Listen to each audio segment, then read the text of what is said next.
be still a very great profitable business. You can make your 20 million a year and be happy with that, right? Don't think small, like think how much bigger can this be?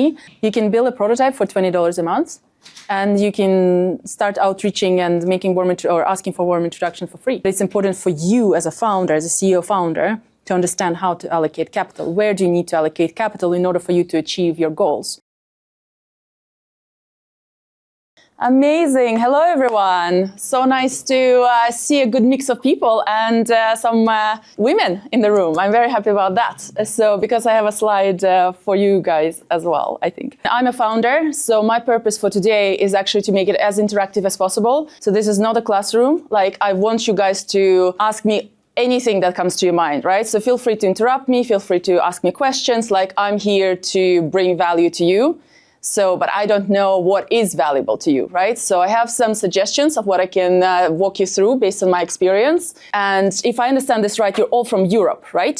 No, not Europe. Okay, where are you guys from? Okay, yeah, fair enough. I'm from Vancouver. Okay, nice. Quite close. Yeah. Okay, but let's do like this actually, because what I'm curious about is how many of you are still studying, but kind of have no idea what you want to do next? How many of you are like, okay, I actually have an idea, I want to build a startup, and I know what it is that I want to build? And how many of you are like, I'm already building something? So can we do like a poll of those three? So first group, like still studying, have no idea what I want to do next. Okay, great. I'm still studying, but I have an idea. Like, I know what I really want to do. Okay, less. And then I'm already building something, I'm working on something. Love it. Okay, majority. So I would say like 30, 15, and then the rest. Amazing. But I think then I try to touch on a bit of everything, but I'll tell you a little bit more about me and my story because I didn't start a startup straight from uni. I studied in Helsinki School of Economics. So I'm from Finland, from Helsinki. And then I actually had a corporate job first. I started with H&M in Sweden. And then I went on vacation to Australia and absolutely fell in love with Australia and had a brilliant idea to apply for a job while I was there for 2 weeks. And then I applied for BCG because when you study business, it's like, okay, what can I apply for? And then they did like 8 interviews in 1 week and gave me a job on a visa. So I stayed and then did BCG for like 4 years. And then I moved to Stockholm, still with BCG because it was pandemic. But then I already had an idea because I was working a lot with like grocery retailers as part of BCG. So I knew what the pain point for them was. And I was like, you know what? I think I can solve this. So, and then I basically, during the pandemic, decided, hey, why not leave a secure corporate well-paying job and start a startup? So you can see that I'm maybe not the most rational human on this planet. And then basically started building Sundae. Everything was going quite well, like we proven the traction in Sweden. And then I realized that actually US is, of course, our main market. And I started getting our clients here. I landed the largest grocery retailers as partners. And here I am. I moved here like 6 months ago and now expanding our startup here in the US. So I've seen it all. Like I've seen the corporate, I've seen the consulting, and I've seen the startup world. So if any of that resonates with you, especially the ones that are like in between, you don't know yet where you want to go, like please feel free to ask. Happy to compare, happy to talk through that. How was the job at BCG? That's a very big question. It's a very well-paying job, right? With very long working hours. But it did have its advantages. I actually have a slide on this because basically, if you're like still in uni and you're considering, right, like what's the right path? Like, what should I do? Should I just start my startup straight away? I have no experience. No one knows about me. Like, no. Or, do I go and build some experience, get my hands dirty on the corporate side of things, learn how corporates operate? Hello, welcome. Hello. No worries at all. Quick recap for you. Anastasia is my name. I'm from Finland myself, done corporate, done management consulting, now building a startup, started in Sweden, moved it here to the US. That's the recap. And now we're talking about, like how should you think about corporate versus starting a startup straight away, right?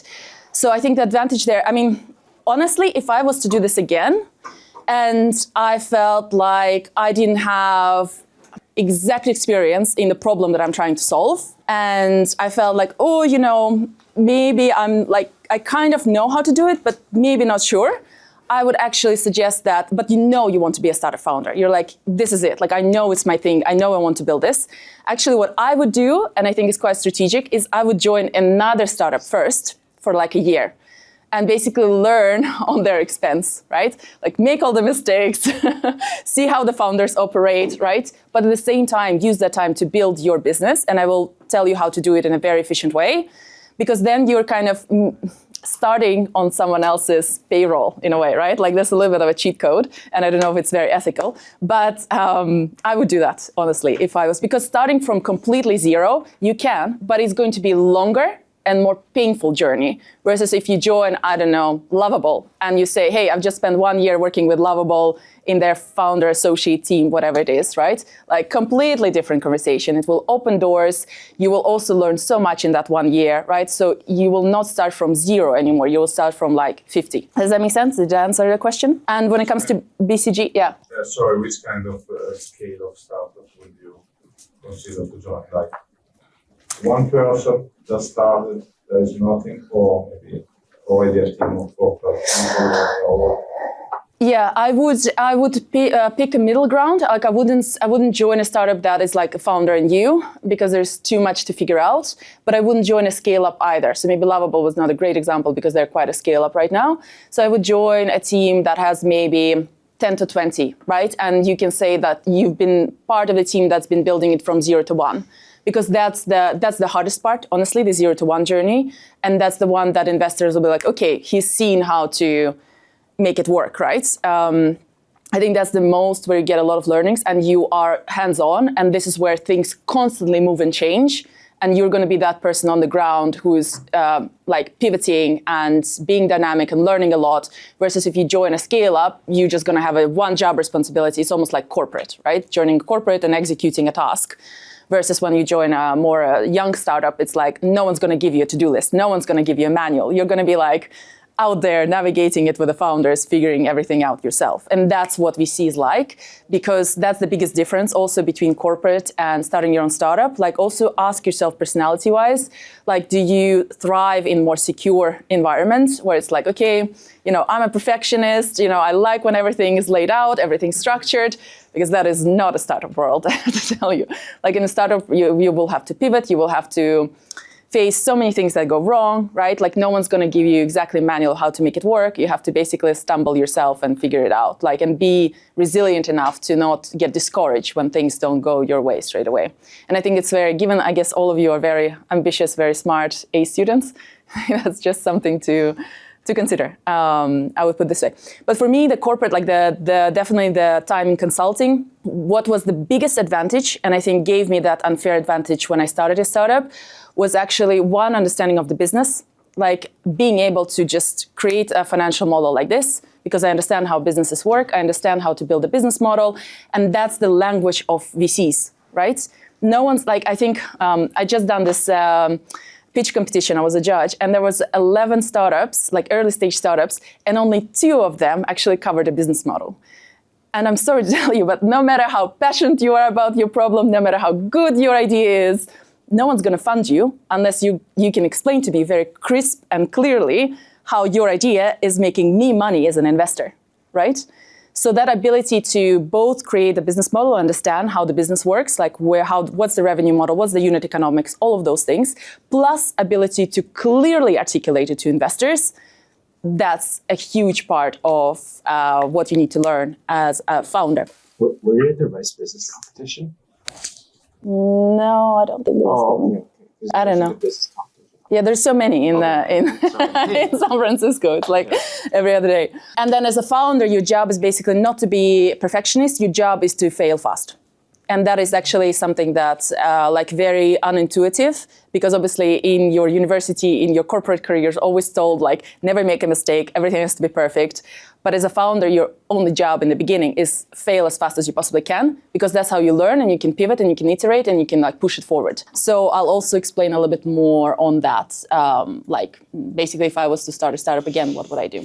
Yes, and then of course also if you have some background from before, like corporate or 1 year in another startup, you will have an easier time fundraising versus if you're just, fresh out of university, no one has heard about you, because for VCs it's all about hedging the risk as well. So what gives them comfort, right, or confidence that you're the founder that's going to be a $1 billion founder if you just came from university, right? So that's what I mean. If you feel like you have the right expertise or background in that, I don't know what it is. Maybe you're solving something for a disability and you have the disability, right? Sure, right? Like you understand, you've lived the pain point, clear. But if it's something like, I don't know, you're trying to build the next OpenAI, I mean, you see my point, right? So kind of be strategic around it, how you think about it. Your goal is to charge them so it's real, like they're paying you money, right? It's real traction. But then you say, hey, we have so many clients being onboarded right now, so I'm going to put you on a wait list and I'm going to onboard you, let's say in 2-3 months, right? I mean, of course, have the conversation, transparency, everything. It's all about so you need to manage that relationship, right?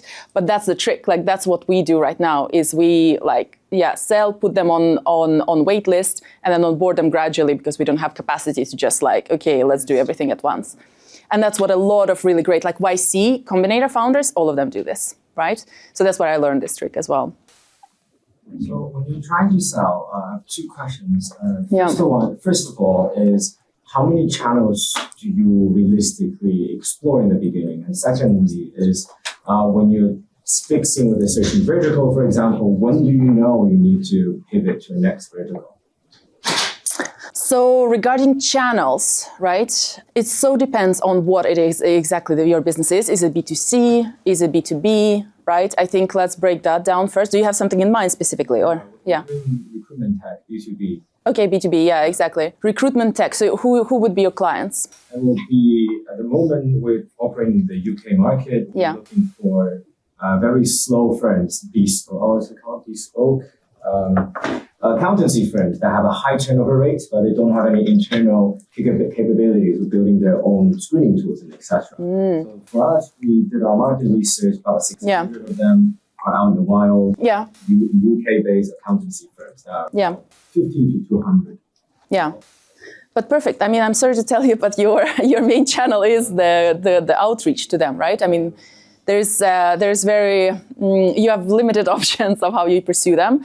But if I was running that business, what I would do is, of course, cold outreach, like crazy, warm outreach. So find basically stakeholders within your network that can connect to relevant stakeholders in your clients. If you don't have that, what I'm doing also now is I'm reaching out to senior people. So for me, for example, my clients are food brands and grocery retailers. So I'm reaching out to VP of marketing in a food brand. And I'm basically asking them to become my advisor, because the moment they're going to become my advisor, they have the relevant network, right? So then they are making the warm introduction for me. And then the fourth thing that you have to do these days is you have to be absolutely insane on LinkedIn. LinkedIn, all of your customers are on LinkedIn. You see my points? So you need to be thought leader in your expertise. Why you, right? Why should they buy from you? How, you need to clearly communicate on LinkedIn. I understand your pain points.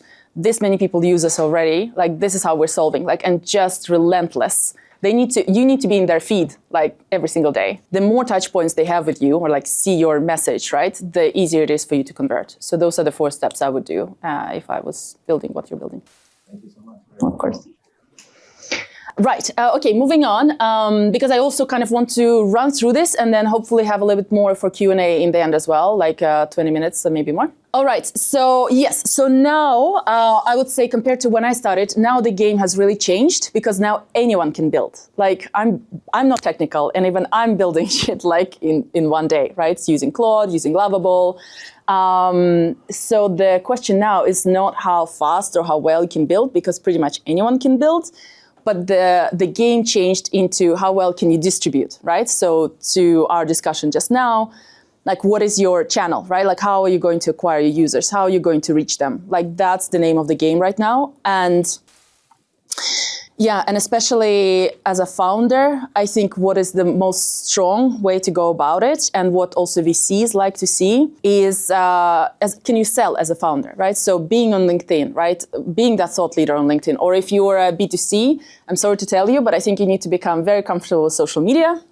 You have to be an influencer. Like that's what I have to do right now, which is like so out of my comfort zone.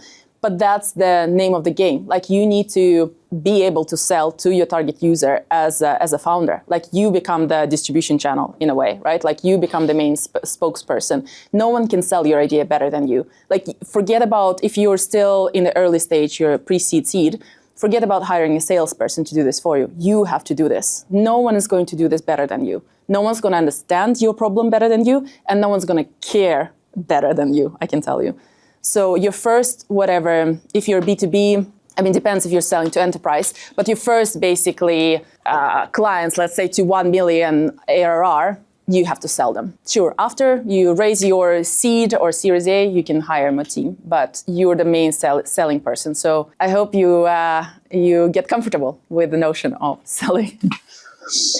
Right. So yeah, pick your channels from there. We kind of covered that. Yes. And then exactly like put yourself in front of the camera or your customers. Like your customers also like your traction, your customers sell.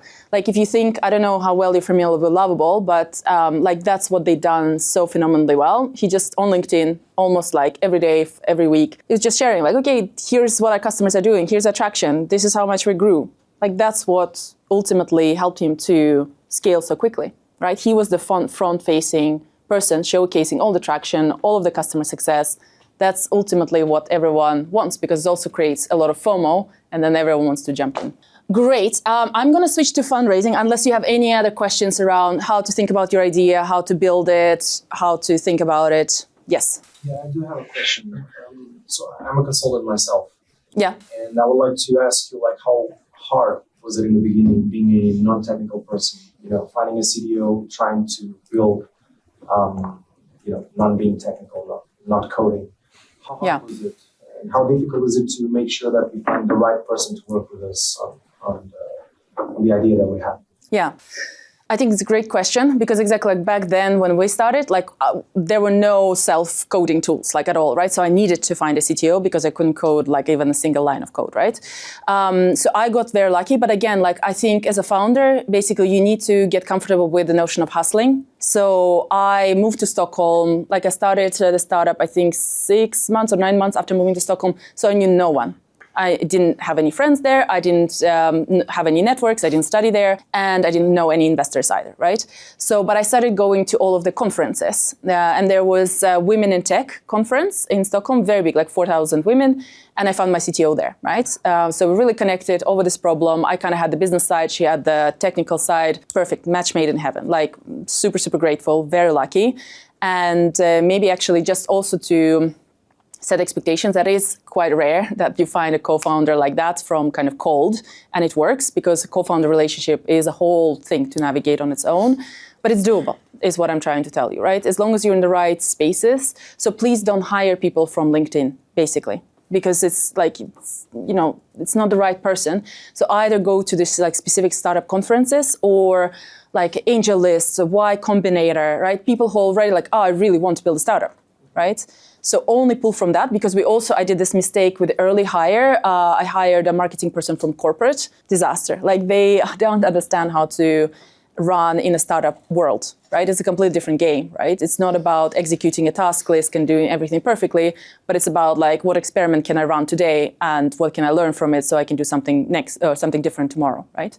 And I think it's a very different mindset person. So go in the right pool of people that already have that and choose from them. Does it make sense? It does. It's actually quite difficult to find those people within the consulting landscape. So. Yeah, but don't look in the don't look in the consulting landscape. So go to like Angel List, Y Combinator, and then like startup events, and especially one in the Bay Area. Like connect with people who exited things, right? I mean, if you can find a founder, especially a technical founder, who exited a startup or who built something, that's the one you want. Like if I was to hire a CTO now, I would instantly ask them, what have you built already? Because especially now with all of the tools, like a technical person who hasn't built anything, I mean, it's a huge red flag, right? So that's what you want. That's your first 3 questions. What have you built? What have you built? What have you built? And see like, okay, like what has happened with this or this and this? Like what was the starting point, right? What were the lessons learned? And if they say, oh, I'm great at building, like look how amazing this works, but I'm shit at distribution, this is where you come in, right? Perfect match. Yeah, of course. Fundraising? All right. Something to think about. I think I kind of wanted to include it, even if it's maybe a little bit early, but I think a couple of things that I also learned the hard way, maybe. So I wanted to share, like if I was to start again, this is the 3 things I would think about. First of all, like obviously, especially now that you guys are here, everyone, hears how much money VCs are throwing at startups. It obviously makes it very enticing, all of that great stuff. But I would actually ask, I don't know your idea, I don't know what you're building, but I just want to throw it out there that VC pathway is not the only pathway. And I think it's important to realize that. So you can actually build a very viable business without VC funding, because there's angel funding, there's family offices, there's a bunch of other things you can, you can also go bootstrapping avenue where you retain your equity, but most importantly, you retain the control. So the simplest way I would think about VC path versus not VC path is how fast do you want to, first of all, VCs will only fund you if you can be $1 billion business. And not every business is $1 billion business. So let's say if I was to, I was super passionate about solving, I wanted better cashmere sweaters, whatever. I'm sorry to say, but it's not a VC scalable business. It's not going to be necessarily a $1 billion company. Everything has an exception, right? I mean, the poppy drinks, the soda drinks, I don't know if you've tested them, sold for billions of dollars to Pepsi, right? So anything can be $1 billion business, but that's the question you need to ask yourself first. You need to clearly be able to answer to VC how your business is going to scale to $1 billion business and how is it going to multiply in valuation 10x every 2 years. So every 2 years, you need to grow 10x in terms of revenue, in terms of your scalability, in terms of your users. Can you achieve that with your business? If yes, VC is your path for sure, right? Because you need that funding, you need that capital to be able to scale that quickly. Great. But if not, doesn't mean it's a bad idea. Like there's so many businesses that also get to profitability very quickly. And then you can do whatever you want, right? Like you can scale as fast or as slow. You can make it a lifestyle business. Also great, right? Like if you have a $20 million business and you're making $10 million every year. How is that different from hard tech, deep tech? Because it's a long cycle. Yeah, that's that's hard to bootstrap. I'm gonna be honest. Yeah, so then you go to VCs that specialize on that for sure. So you need to find it's a VC. Like if you're building, also depends, but I guess if you're building some deep tech, yeah, I think it's a VC and it's a deep tech specific VC because not every VC will fund it. So you're saying not every VC is always 10 times every 2 years. Like yes. So there is an exception. So when I say 10x, it's more like B2B SaaS, AI, B2C, all of that stuff. But if you're in healthcare, B2G. Yeah, because if you were also in healthcare and you have the cycles of federal approvals, yes. Right? Different timeline, right? Deep tech, different timeline. So agree, yeah. Okay. But good caveat, super important. Is it clear around VC versus not VC? Because I think it is very important to kind of wrap your head around it. So second point is around running fundraising as a process. So what I did as a mistake, and I think most founders, first-time founders do this as a mistake, is you basically say, okay, I need money and I'm gonna go and reach out to VCs and I'm gonna reach out to this, and you're learning as you go, and then the process takes forever. So this is what the worst case scenario, what not to do. So what you should actually do is you need to build some traction. So again, build a prototype, get some customers, even if you signed them, not already that they paid you with their credit card, but maybe they signed an LOI or something. You need traction, some sort of user, some sort of proof that, hey, I'm not just a cool girl or guy wanting to build this, but I have something real. And then I would run it as a 3, max 4 week process where you basically schedule all of your VC. The only thing you do for those 4 weeks is talk to investors or VCs. That's the only thing you do. And you basically line them up back to back to back to back. There's a whole process of how you do it. So you schedule those meetings, I would say 2-3 months in advance. So you start reaching out to VCs and, hey, we're building this cool thing. Here's some traction. Here's something to give you FOMO. I'm not fundraising yet, but I'm going to fundraise, let's say, October. So let's set a placeholder meeting first week of October. And you line all of them up like that. So you have back to back to back to back. And the first week, you actually line up the tier 3, what is called tier 3 investors. So investors that are like easy to get, or maybe not your not your dream investor, let's put this, because you don't want to practice on your dream investor, right?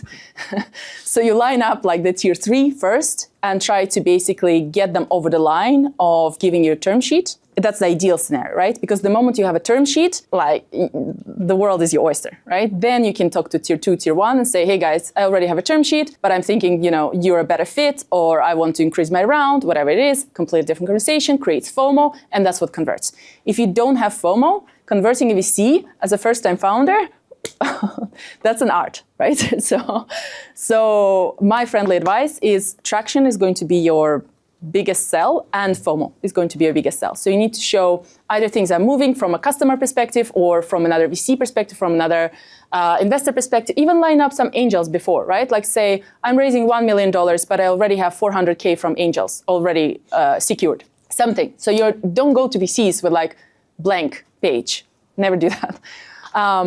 And then, of course, also like warm intros really, really help. Like the more warm intros you can secure. So think about it as, let's say, if I wanted to raise now in October, I should be already scheduling like 5 conversations with people who can make a warm intro to that VC that I want, like 9 months before. So it's really a game that you have to learn how to play. Like don't wing it. It's not a winging game. Like you have to be super strategic, super prepared, and run it as a tight process. Like as a CEO, founder, that's going to be your number one job besides product and sales. When you would start fundraising, like in a business, in a startup that you have, and what kind of KPIs and metrics you would like to look for before saying, okay, I have this, and that to be comfortable speaking to VCs? Yeah. I mean, it depends. Obviously, like first, you don't even need a lot of money necessarily. It depends, again, when you're raising. Also, I think that's one of my slides, maybe, like Europe versus Silicon Valley, because again, it's a very different landscape, fundraising in Europe versus Silicon Valley, completely different game. Like, please don't underestimate it. So if you're raising in Europe, understand the rules of the game there. And if you're raising here, understand the rules of the game here. Because in Silicon Valley, you can, even as a first-time founder, as long as you have a really great idea, and you have some traction. So you develop a prototype, you secured some LOIs or some customers, some users, whatever it is. But your market size is huge, and you have like really like the wind in your sails. So AI, basically. You can raise. I just have a friend who raised, even on a 1-page document, Word document, raised $3 million as his first round ever, first money in. But he did have really relevant experience before, and he was very crisp in that document. And I'll talk about a little bit more about that. I see there is a question in the very, very back. Yeah, the question is more a comment from my side, which as well. We are going to fundraising. Yeah. So just for the people that were saying at the time, and so in our case, we waited until we had already enough traction that went over the 100K. Yeah. In the sense for starting the first year. Yeah. The product. But we can say, okay, look, with the product, we are already able to generate this quantity of money in 5 months. Yes. And then what I did was with Apollo, making all the tier list of investors. And now we're in the process of contacting and scheduling them in those 2 or 3 weeks to have. Perfect. Amazing. You're already nailing it. I love it. Yeah. No, but it's really, really good. I think the way I would think about it, right? Because you can raise, like, for example, in our case, I raised on the idea. Like because I didn't know anything how to run this process, I literally just went on with a PowerPoint deck, and I went to angel investors, and I knew no one, right? I was back in Sweden, and I just had this idea, and I wanted to see, like, can I actually like get some traction out of this? So my first step, instead of getting user traction, I went to investors, and I was like, oh, can I actually fundraise this so I can quit BCG? And then basically I raised angel money quite quickly. And the trick there also is, because I knew no one, but you have to start. And then the trick is to always end the conversation with, even if they say, oh no, it's not for me or whatever, it's too early, ask them for 2 warm intros. So that's how you basically scale your like exponential warm intro tree. And that worked phenomenally for me. That's how I landed my first.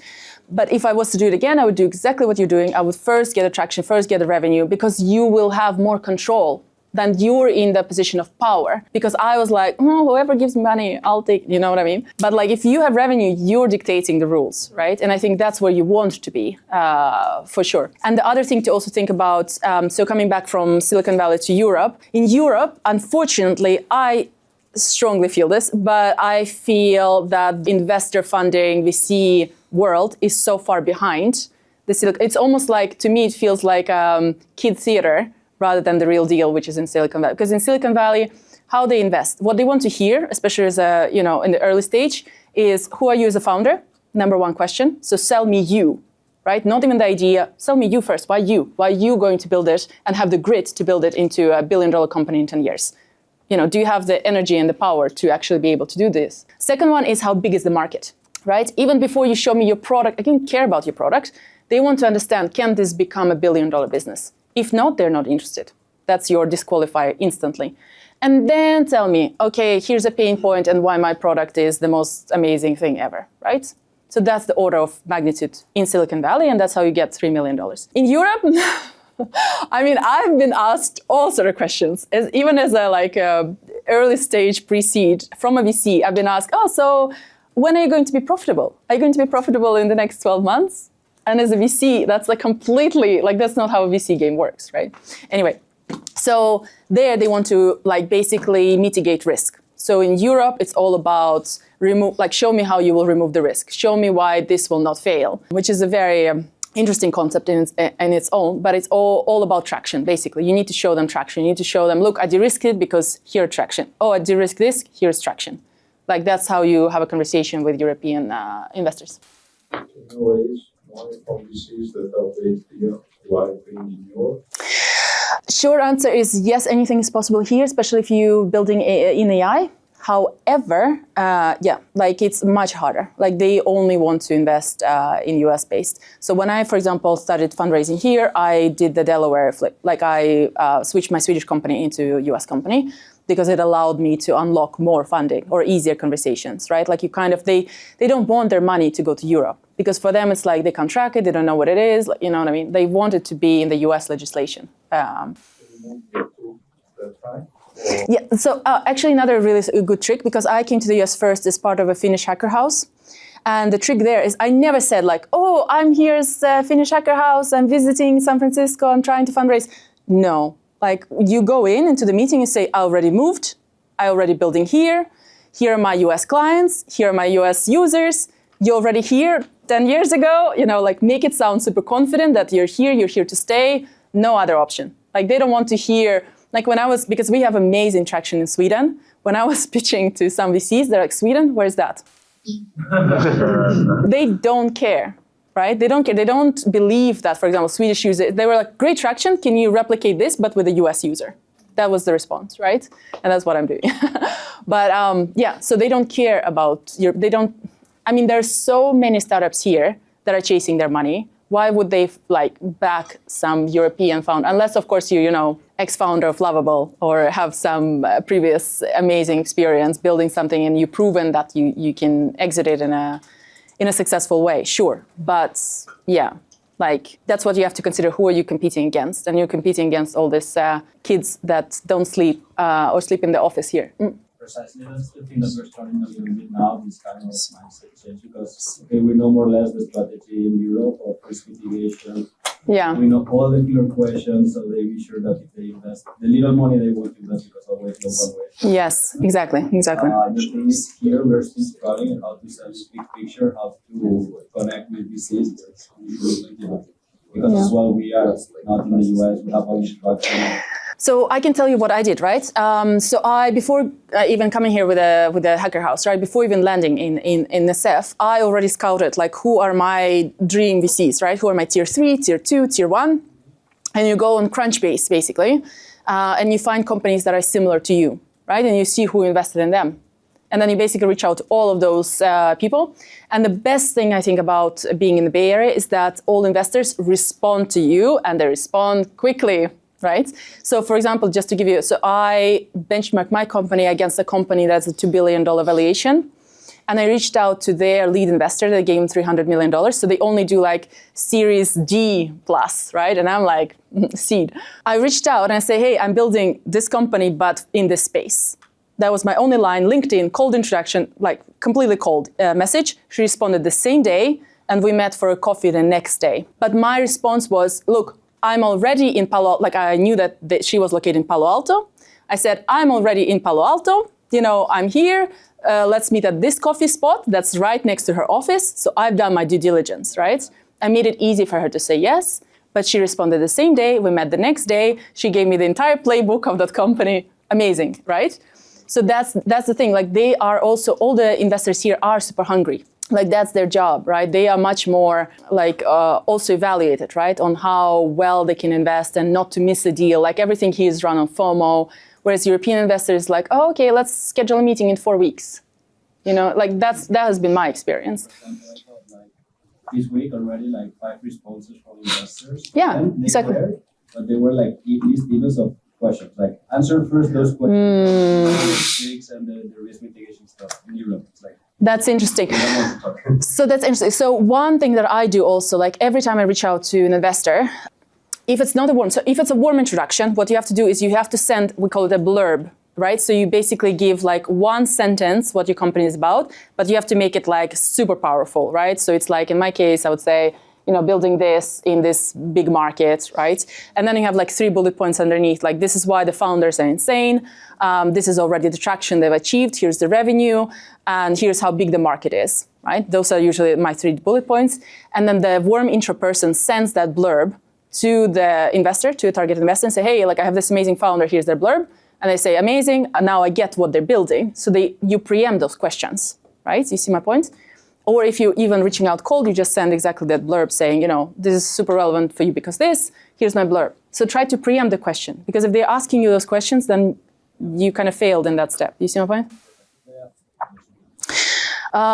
Great. So yeah, so think about like, I'm not very familiar with like Canada or South America but I can assume exactly it's a different, it's similar to Europe, but it's slower, right? Things move slow. So they want 50% of. Yes, great. I'm so glad that you brought that up. That's another thing. Exactly. So coming back to the point of like when to raise, how much to raise, another thing to consider is dilution, right? So again, the best part about, I think, Silicon Valley is everyone understands how the VC-backed model works. So they also don't want to dilute founders that much. Like a typical is 15, 20% at every round, and that is the name of the game. In Europe, investors don't understand this. So also if you go and start fundraising with angel investors, for example, some of them will say, great, I will give you 20,000 euros for 50% of your company. Like leave the same instance. Like you're going to fuck your company up because you're not going to be investable for any VC going further because they will never make, Why not go for grants? I mean, if you can, absolutely. I mean, free funding is the best kind of funding. Like, that's not even a question, right? We had some small grants. In Sweden, there are not a lot, unfortunately, and we're not like hard tech or deep tech, you know what I mean? So yeah, absolutely. If you can go for grants or any kind of accelerators, this kind of hacker houses that give you a lot of perks and don't take your equity, go for it, right? But I'm talking about like if you really, really need to close money, like you need money, right? Think about also, like, don't take any angel investor that's trying to take 50% of your company. You're just going to fuck yourself over. Like, you're not going to be fundable. So never, never, never basically dilute yourself in the first, like, pre-seed seed more than 15, 20%. That's your ballpark, right? So, yeah, so investors need to understand that. And if they don't understand it, it's not the right investor. Let's put it this way. But in Europe, a lot of people don't understand this. So it's just a caveat, right, to watch out for. All right, I'm like running out of time. That's crazy. Stanford, what is it? Pale male, Yale pale male, right? Which is the joke here in Silicon Valley. That's who gets all the funding on a one-page Word document. Unfortunately, that's the statistics. That's true. So if you're a female founder, if you're a founder, immigrant founder, founder of color, unfortunately, you will have this unconscious bias and it will be harder. Like, I mean, Silicon Valley is the best place for you because there's so many founders and it is more welcoming in that sense. But still, like even for female founders, still 2%, right? So, and of course, there are more female founders than 2%, obviously. So what do you do, right? Don't get discouraged. Don't be like, oh, but why, I'm sorry, that's just the rules of the game you're playing. Just deal with it. But what the practical thing to do here is be more targeted, more niche. So for example, what I do is, first thing, like when I open a VC website, I look at the founders, the portfolio companies that they backed, and if it's all pale male Yale, which a lot of the VCs will have, like it's insane, it's just literally white guys, I'm like, okay, they're not gonna fund me. Like it's gonna be a waste of my time. They're not gonna make an exception for me. It's not personal, it's just not how their team operates. Move on, find someone who has more diversity in their founder portfolio. That's the first practical tip. Second, traction. Like, I think one of the things that really helped me, again, from my BCG background, when I started to fundraise and to have conversation with investors, every time, especially in Europe, and especially for women founders, actually a TED Talk, really recommend. But if you're an underrepresented founder, you will always have defensive questions versus promotive questions. So defensive questions meaning, instead of asking, something, oh, how big is this market? That's promotive question, right? They always ask, what is the risk, right? Like, how can this fail? Like this kind of defensive question where you have to defend, like, oh, no, there's no risk, blah, blah, blah. But the trick there is to convert them. So you kind of answer them very shortly, like the risk is mitigated like this, and let's talk about the promotive, how big is the market is, right? So that's actually something you really have to learn because you will deal with it in every conversation. But again, it's very manageable. And then you really stand out because then they remember, instead of kind of their unconscious bias defensive, they remember all of the great things that you wanted to land. How big is the market? How great you are? All of those things, why you're going to make it happen. And traction, like, yeah, numbers. Just talk numbers. Every time you say, oh, no, for example, like, so I actually didn't mention what I'm building. But so I'm making any recipe content you see online. So be that blogs, social media, on Instagram, you see a recipe, I'm making it shoppable straight away. So I connect it to grocery retailers and then pre-fill the cart with all of the food items and brands and all of those great things. So huge market. This is a $1 trillion creator economy opportunity. But again, like most of my users and influencers in all of the target audience is women. So when I talk to, let's say, a 25-year-old analyst from a VC, they were like, oh, food content, social media, what? Like, I'm like, yeah, it's only $1 trillion market, but So expect that they might not know the industry that you're building in. And it's your job to make it extremely easy for them to understand how big it is and to be able to relay it to their partner, right? Or to their team. And the way you do it is numbers. So the only thing, you don't say, oh, but no, it's such a big market. It's the biggest content. You say 97% of all Americans have made a recipe from TikTok.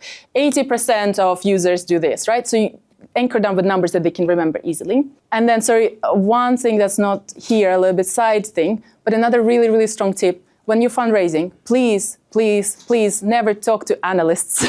That's like the dead end because they send analysts to basically learn on you. What you want is always talk to the partner.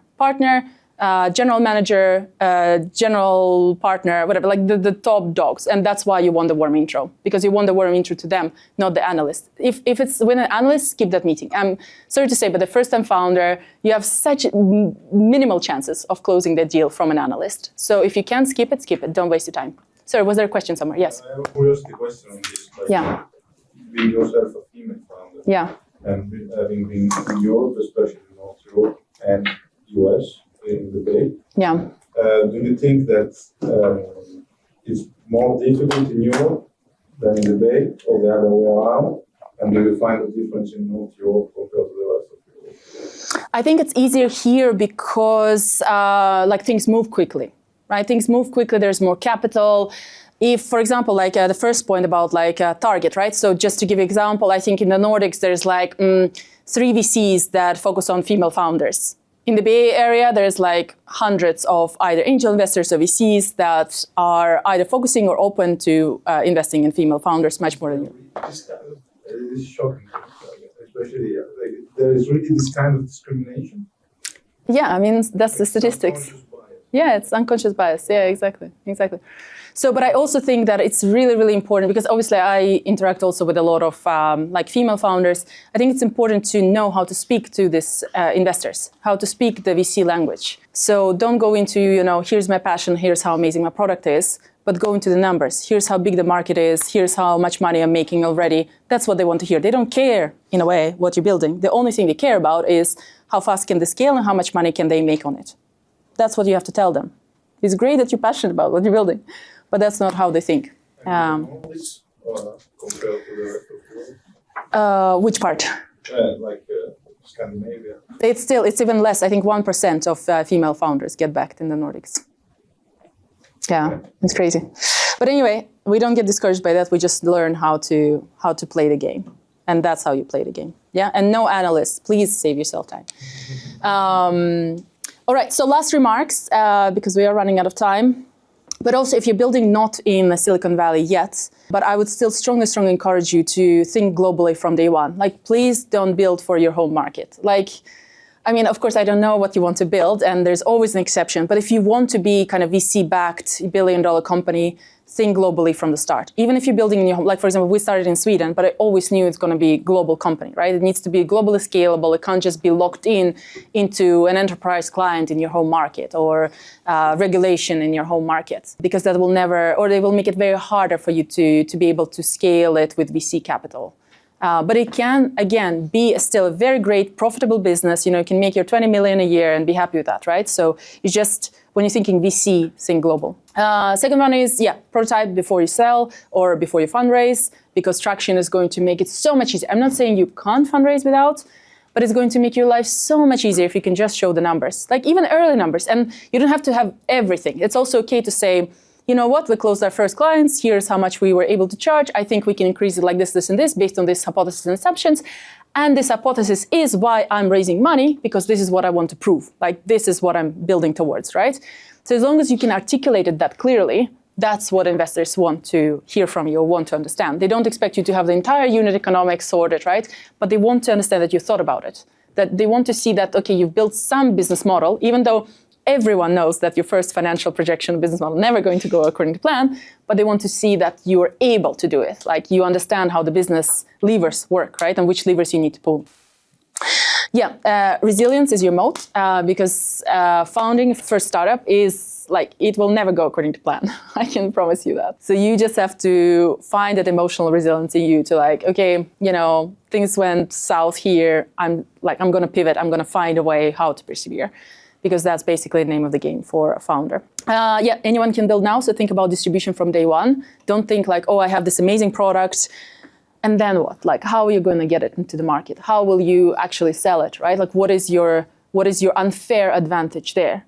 And I think, as again, like coming back to my previous point, being founder-led sales can be your biggest unfair advantage. Like, if you're super hustly, super out there, super vocal, super, thought leader on LinkedIn, that's going to stand out. And then last one is clarity. Clarity is currency. So again, coming back to this example of the guys raised on one-page Word document, right? Super uncommon. But what they've done so well is they made it so sharp. They pitched so sharp, like everything, like the business model, what the problem they're solving. And the sharper you're, like really, I think that is almost an art that you have to learn. And of course, like now you have Claude, ChatGPT, go nuts with it, but like really learn how to deliver your message and your idea in the most clear, crisp way possible, not only on your slides, on the pitch deck, but how you communicate. Don't go into monologues. Deliver one sentence, stop, pause, see the reaction back. What is the question coming back? Answer that question. Don't go into 5-minute monologue when you're pitching your idea. And how much time do you spend describing the product versus doing the Q&A with the VC? Yeah, so what I do personally, which I think works quite well for me at least, is I, for example, never start with slide deck and never show them my pitch deck. So I always send a blurb, and in the blurb, like in the email, right, in the intro email, I have a link to my pitch deck, so they have a chance to look through it before. It's also crisp, clear, like super, it needs to be super concise, like kind of similar to this, right? Like no small text, nothing, just key points. So they can skim it, because they usually take like 5 seconds to just skim it. And they need to get the main points. How big is the market? Why you, right? And how are you making money on this? And then basically I start with like a 30-second elevator pitch when I start the meeting. 30 seconds, maybe 1 minute max. And I start with myself first. I say, I've been advising the largest grocery retailers, part of BCG. I've learned a pain point, and this is how I'm solving it. This is my traction. Pause. Let them see what questions they're interested in. Is it the business model? Is it something else? And then you basically answer their questions for the rest of the conversation. but again, crisply, don't go into monologue answering the questions. You always like answer them. So what would be an example? If they say, yeah, like, what's your channel? Say, okay, founder-led LinkedIn. Here's how I do it. And then you explain. Go. Yeah, that's really interesting. Indeed, for example, next week after the fellowship, I'm on an event that I pitch in front of investors. Yeah. A huge crowd. So my question is, how do you begin those first seconds? Yeah. So exactly, right? Because there's always an art between like how you run the actual one-on-one meetings versus how you pitch, all of these things. So I think the best founders, and what I started doing as well, you start with yourself. Like, here's why we are the killer team to do this. And then you say, here's how big the problem is, and here's how we're solving it. Like, we have the perfect, here's the pain point, and here's our perfect solution. Like, that's basically just, and then here's the business model. Like, those are the 5 points. And you can play around it. Like, if it's a big pitch competition, they like you to be like, oh, here's how big the problem is, and here's the solution. But I think it's a more expert level to be like, you know what, like, but it depends, of course, if you can justify that you're a killer team. Like, if you, I don't know your background, but if you can, like, if you have that advantage card, put that first for sure. If you don't, then start with, how big the problem is and how big is the market, like the size of this opportunity. And then here's like, okay, we're solving like this and no one else is. And, you know, here's how the model works. Here's how much money we will make. Hence, here's how you will 10x every 2 years. And then here's our team. Yeah, that's the follow-up question. Do you think it's maybe more European mindset to be humble and the team is the last thing to talk about? Yeah, but honestly, I also feel like the fact that I was bold enough, and that's my other thing, I don't know where it went, but that's, oh yeah, maybe here.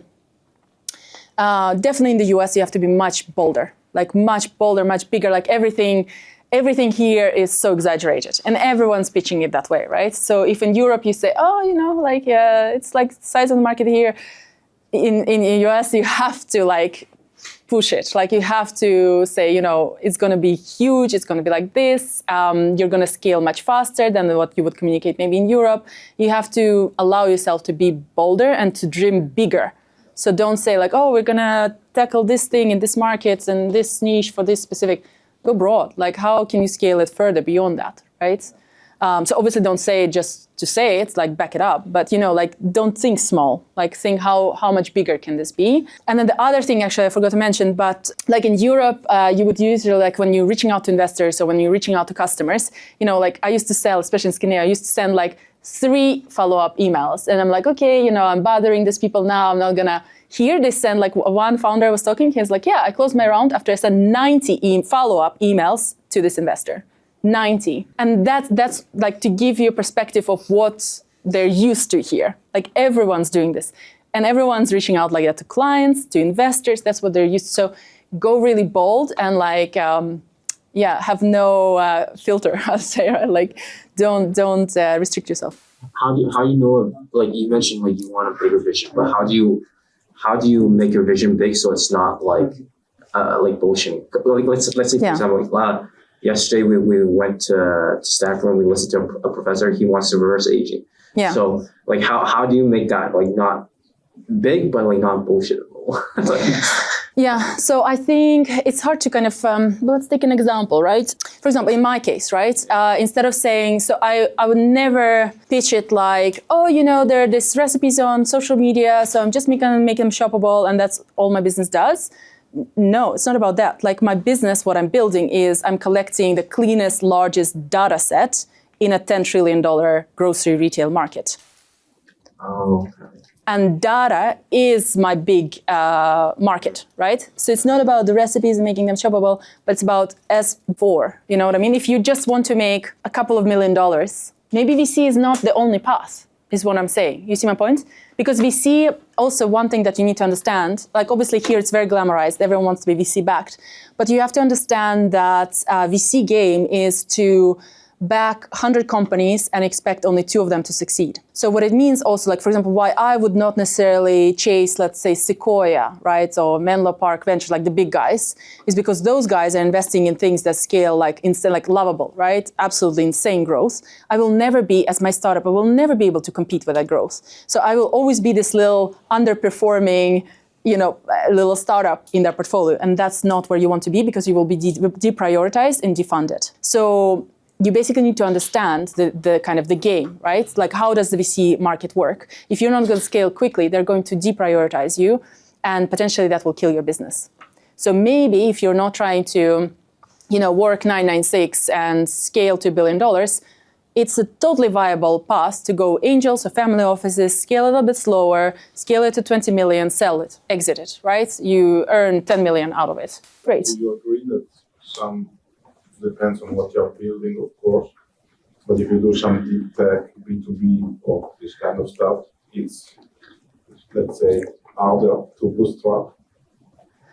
Right now, as a B2B SaaS, I think it couldn't be easier. You can build a prototype for a B2B SaaS in like a day or a week. It's more about connections. Yeah, and then you try to sell it. Exactly. You don't even need money for that. Why do you need money for that? You can build a prototype for $20 a month, and you can start outreaching and making or asking for warm introduction for free. Why do you need money? Yes, I had a small question. If your idea have changed a bit from the initial idea, if it did, then how dramatically was the change? Yes, absolutely. Like I said, when I started this, I just had an idea but for me, it was very important to understand how I can create the scalable model. So from the start, I knew that it needed to be, basically I have like this flywheel effect where every stakeholder feeds into each other and then it kind of works by itself. So I knew that I needed to find a way how I'm not the bottleneck. Like, I'm not going and chasing my users or acquiring my users, right? I needed to have a solution for that. So, but again, like, I think that was my advantage from the beginning, because I had the strategy background, so I could think strategically, and that's kind of what helped me to think it through. But it was only a theory, right? Like, I had to prove a lot of things. A lot of things did work out, but some things didn't work out as well as I thought. So then I kind of had to pivot the strategy a little bit there. But roughly, it kind of is in the same ballpark. It's just some things kind of executed in a different way than I originally thought. So can you say that you kind of strategically thought that how it would benefit like some of the stakeholders? Yeah. You knew that, okay, this one's going to win, this one's going to win, I'm going to win, like this one's going to win. Yeah, exactly. So for example, I think in my case, I didn't realize the brand part first, so the food brands. So I kind of knew about the grocery retailers, and I can get a cut from the grocery spend to the influencers, and then they will acquire my users. And then somewhere along the line, I realized that actually food brands are operating completely in the blind. Like, they are spending, like Nestle spends $1 billion a year in US on digital marketing, and they have no idea how many sales are generated from that at retailers. Huge markets, and I'm solving for it because I create the link, I create the connection to grocery retailers, they can track everything, can show them ROI. So I went to the food brands, right, as my additional revenue model, which I didn't necessarily see in the beginning. So that's an example. Thank you. Yeah. How is the life after you fundraise during the fundraising process to the $1 billion company versus the life without fundraising and bootstrapping? Sorry, repeat the question. How is the life like? I mean, your life as a founder after you fundraise and you're going through that journey to a $1 billion company. Who am I as a founder? Yeah, I mean, your relationship with the business. I mean, the potential risk with the VCs. Because I see a lot of feedback that maybe you can lose your business. Yeah, right, exactly. So you have to understand, like, every time you fundraise, you give away a percentage of your company, and it comes also with different expectations. So if you fundraise from angels, they're much more like, okay, we trust you, you're the founder, go run your startup at your own pace, at your own time, like, report to us every quarter, right? With VCs, if I was to close, like this guy's on a PowerPoint, 3 million, sounds great. But they're going to be, on the hook every week. They have to deliver results very quickly, and they have less runway to fail, right? So if you don't deliver on your, let's say, revenue targets, you're going to be out in a way, right? Like, they are not going to fund you. If they're not going to back your next round, it already sends a signal to the rest of the VCs, and no one's going to fund you, and that's how you lose your business, basically, right? Whereas if you took angel money, you have then the runway or the time to maybe fail a little bit more, experiment a little bit more. So that's also one way to think about it. On the other hand, also, like, if you raise 3 million or more capital, it also gives you a longer runway to potentially also do a little bit more mistakes, and in the end, kind of still make it work. And that is also very, very common VC pathway, because they understand as a first-time founder, like, there will be so many things you haven't figured out yet. But that's the way to think about it. Like you're really putting your neck on the line, and in the end, there's going to be a chopping block, and either you make it through or you don't. So that's something to think about when it comes to VC. And once you receive that capital, what is the standard way to divide that capital into different areas of your business? I mean, that is very individual on the business. I don't think there is a formula for that, but that's where you need to have a financial plan, even if it's not going to necessarily plan out exactly as you project. But it's important for you as a founder, as a CEO founder, to understand how to allocate capital. Where do you need to allocate capital in order for you to achieve your goals? So if my goal is 100K or $1 million in revenue, how am I getting there? Like, what do I need to get there? Do I need more product tech engineers, or do I need more marketing spend, right? Like, I need to understand which lever is getting me to that 1 million in revenue. So that's how you decide where to allocate it. Yes. I want to talk about board seats and how many should you give per round, and how do you manage who sits on your board to make this?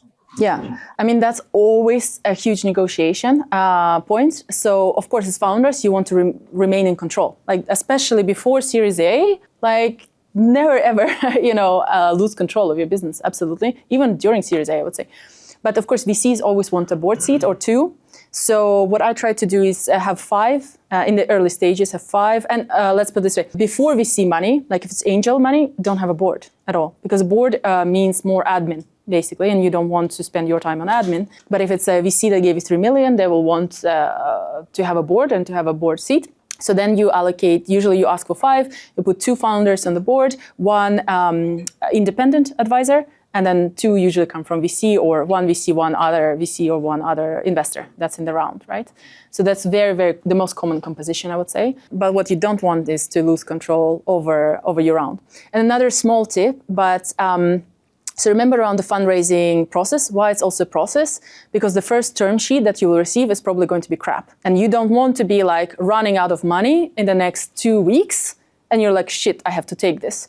Because what you also want to avoid, which is very, very common, is the first term sheet is going to have preference rights for your investors. And what it means essentially is if they have 2x or 3x preference shares, when you sell the company, they're going to demand 2x their money first or 3x their money first before you get your money. So if, let's say they gave you $3 million with a 2x preference shares and you sold the company for $6 million, congratulations, you're getting 0 when you sell because they're getting the $6 million. Right? So that's what you need to watch out for, especially in the early stage. I mean, it's very likely that VC will demand preference rights, and it's quite common that you have 1x. So VC gets their money first and then you. That's very, very normal because they don't want you to run away with their money, basically. But watch out for the 2, 3x and so on. And then if you get the term sheet, still get it, because it's going to be your biggest lever to negotiate a better term sheet. You go to another investor and say, hey, I already have a term sheet, but I kind of don't like this and this and this. Can we make a better deal, right? That's how you leverage it. So at the beginning of the presentation, you said, in your opinion, the best way to learn is go work for a startup that is already on 10 people, 15 people. Yeah.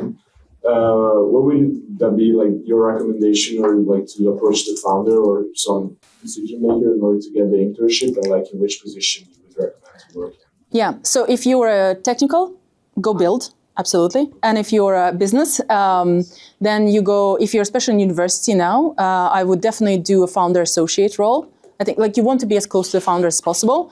You want to shadow them. You want to see what decisions they're making, how they're thinking, what is their pain points every day, right? You want to be the shadow founder, basically. So that's a founder associate role, or then operations. So go in and say, hey, I can help you out with reaching out to these users or reaching out to customers or whatever it is operational-wise that they need, right? If you can do that, even as an unpaid internship for 6 months while you're studying, go do that. It's going to give you so much experience, so much leverage, regardless of which career path you're going to pursue. It's going to be super invaluable. Yeah. What's an equity growth firm? I just recently came across that. Do you know anything? Equity growth firm. I mean, there's new models coming up. There's also the bond models and things like that. But I think as a first, I don't think it's relevant for your first. Or actually, equity growth, I think maybe it's also referring to the, there are a lot of studios and accelerators that also join or combine forces. And let's say you're a business founder, and then they have like a tech and design. So sometimes they're like, oh, we will build your tech and product for this much equity. So instead of just paying them as a paid hire, they do sometimes just equity or paid and equity as well. I think that's maybe what it's referring to. Sure, it's not growth equity. No, I looked it up on here because I have a meeting. I'll follow up with you after this meeting, but like next week I have a meeting with like this equity growth firm. I'm not sure what it is. I'll look up in the email right now. Yeah. And I'll get back to you. Yeah, fair enough. Very back. Oh yeah. Like as a founder, you must have felt that why would you just dilute the shares from the company? And have you ever felt that before raising a fund for your company? Would you rather take a revolving debt instead of raising a fund and diluting the shares? Great question. I mean, no one is going to give you debt if you don't have any revenue. So that's on the early stage. It's almost it's not really a pathway. But of course, when you have revenue already, I think it is smart definitely to look into half debt financing, half equity, because also debt financing can accelerate or fuel you closing a bigger round for sure. But debt financing carries a whole different set of risks that you just need to evaluate from your revenue projection perspective. So I would say it's a conversation to have when you're like Series A plus, but don't think about debt financing before that, not really. Yes. I have two questions. First one, because I don't know, sorry for the no question. No worries. How do you dilute yourself, like your shares and equity with angels compared to VC? Yeah, so that's what my point was in the beginning, that angel investor money is easier to get. Exactly. And that's my point, that a lot of angel investors don't know how the VC dilution model works. And actually you can Google it. I don't have the slide on it, but you can Google like dilution at every round. So you understand like where you should be. And you have that conversation with the angel investors. They very often will say, give me 50% of your company. And then you show them that table and explain, look, if I give you 50% of the company, neither you or I will make money. Some traction. I think like you can get 6 million valuation in Europe. In US, it's much higher. Like it's double. Pretty much. Okay, and you give usually less than 10%. But it depends how much money they're offering you, right? So if they're offering you $300,000 at the 3 million valuation, give them 10%. If they're offering you 30,000, you give them 1%, roughly. Yeah. Yeah, sorry, because I've heard about much less money from angels also here. Like I met people that get 150, like very very early stage, like. Yeah. We didn't even start. Oh, I see, like 1,000. Yeah, exactly. $1,000 US. Some people got 50. Yeah. So you can do it in two ways. Either you give them the valuation, right? So you say, my valuation is $3 million, and then you calculate from that. So they give 0 point something. Or you say, hey, we can do an uncapped safe note. Convertible or safe note, Google it. But basically it's like they give you money and then the next valuation dictates what it converts into. Okay. And my second question is, I forgot. That's okay. I don't remember. That's okay. Person in the back, yeah. Regarding the term sheet from the investors in the US and the ones in the Yes. how does it change? Is there any difference? Sorry, what was the question? Is there any difference that I should take into account from the term sheets that an investor in the US gives me against the ones in Europe? No, I think term sheets are quite relatively standardized. Like European VCs will just have shittier terms, right? Like lower valuation, more preference rights, things like that. But your best friend there is either Claude or ChatGPT. Just feed it in, ask like, I'm a founder, what should I look after? And my biggest tip there is please negotiate the shit out of the term sheet before you involve the lawyers to do like shareholder agreements and all of those things. And what I mean by that is typically a term sheet, like the standard term sheet has like 12 terms, and they're like the bigger ones, but take the time to negotiate all the smaller terms as well. So you basically go to ChatGPT, ask, okay, what does this term sheet doesn't have in terms of terms compared to a shareholder agreement?